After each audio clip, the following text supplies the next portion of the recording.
राहुल अपनी बीवी को बोला, अरे रानी, तुम सांवली, ऊपर से ये काली साड़ी वो अच्छी दिखेगी क्या तुम्हारे ऊपर? पहले ही तुम्हारे रंग को देखकर लोग ताना मारते हैं। देखो ना राहुल, मैं बोलती तो कहती है, सास बोलती रहती है। हमेशा ऐसा लगता है जैसे कौवे को काला टिक्का लगाया हो। पति और सास का बोलना सुनकर रानी जरा उदास हो गई। वो काली नहीं थी, रानी नए नक्शे में अच्छी थी, पर पति और सास रंग को लेकर रानी को हमेशा ताना मारते थे। राहुल का मन वैसे साफ था। रानी को अगर कोई रंग को लेकर बोलता तो उसे जरा भी अच्छा नहीं लगता था, इसलिए वह भी थोड़ा बहुत बोल देता था ताकि वह जिद न करे। लेकिन जब वह बोलता था तो उसे इस बात का पछतावा भी होता था। उसकी माँ घर में हमेशा कड़वाहट रखती थी। आज भी वैसे ही हुआ। घर में उत्सव के माहौल में सुबह जब रानी ने सास से बात की तो वह थोड़ी घबराई हुई थी। राहुल वास्तव में खुद पर शर्मिंदा था। अपराधी की तरह घर बैठने के बजाय वह काम के लिए बाहर गया। कई सारी महिलाएं काली साड़ी पहनकर सड़कों पर चल रही थी। सभी ही गोरी थी ऐसा नहीं था, लेकिन उन पर काली साड़ी अच्छी लग रही थी। राहुल काम की जगह पर गया, तब उसे उसका बचपन का दोस्त अमन मिला। अमन अपने पूरे परिवार के साथ था। राहुल से उनकी जान पहचान हुई। तभी पीठ के पीछे से अमन की पत्नी आई। वह भी काली सावली ही थी, काली साड़ी पहनी थी। उतने में पीछे से एक आवाज आई, रेखा दीदी, अच्छी लग रही हो आप। आपकी साड़ी भी अच्छी है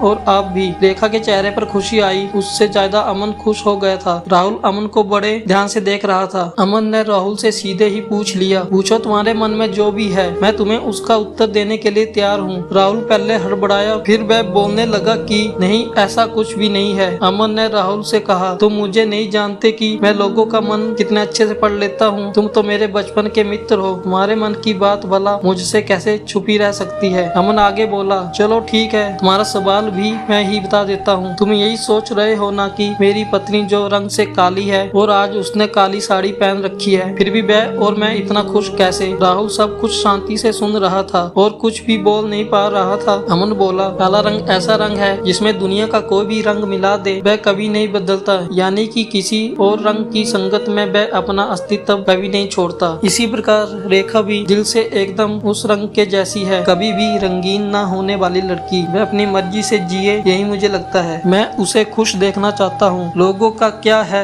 वह तो बैठे ही हैं भला बुरा बोलने के लिए। क्या कुछ नहीं बोलते लोग? ताना मारने वाले मारते रहे, हमें खुश रहना चाहिए। वही मैं अब कर रहा हूँ। वो सुबह मुझे बोली, मैं कैसी दिख रही हूँ? अच्छी लग रही हो तुम। ऐसा बोलने पर उसके चेहरे पर स्माइल देखकर मुझे सकारात्मक ऊर्जा मिली। घर से बाहर निकलते तो सभी बोलने लगे कि अच्छी लग रही हो भाभी। हम दोनों ने अच्छे मन से ये बात सोची, कोई न कोई ताना मारने के लिए ही बोला होगा। उस वजह से जीने की दिशा क्यों बदली? राहुल को उसके घर का सुबह का माहौल याद आया। वह खुद पर बहुत गुस्सा हुआ। उसे लगा वो सचमुच में गलत था। मैं ही रानी को दुख देता हूँ, उस वजह से सब उसे बोलते हैं। अब मुझे ही अपनी भूल सुधार कर उससे माफी मांगनी होगी। उसने हंसते हुए अमन को अलविदा कहा। राहुल अपना काम निपटा कर बैग साड़ी की दुकान पर गया। रानी के लिए उसने काले रंग की साड़ी ली और घर गया। घर जाने के बाद रानी शांत बैठी थी। उसने रानी को आवाज दी और साड़ी उसके हाथों में दे दी। रानी को जरा अलग ही लगा। रानी ने राहुल की ओर देखा। उसने बॉक्स खोल कर देखा तो उसमें काले रंग की साड़ी थी। रानी, ये तुम्हारे लिए लाया हूँ। ये साड़ी आज पहन के दिखाओ, कैसी दिखी हो तुम? अगर अच्छी नहीं लगी तो बदल देंगे साड़ी को। देखने तो दो कैसी दिखी हो तुम इस रंग में। रानी को जरा अच्छा लगा। चलो तैयार हो जाओ, जल्दी हम जरा बाहर जाके आते हैं। एक दोस्त के यहाँ पार्टी में जाना है, उन्होंने बुलाया है जोड़े में। राहुल का बोलना सुनकर रानी तैयार हो गई। काली साड़ी, उस पर हल्का सा मेकअप और लंबे बालों की चोटी। राहुल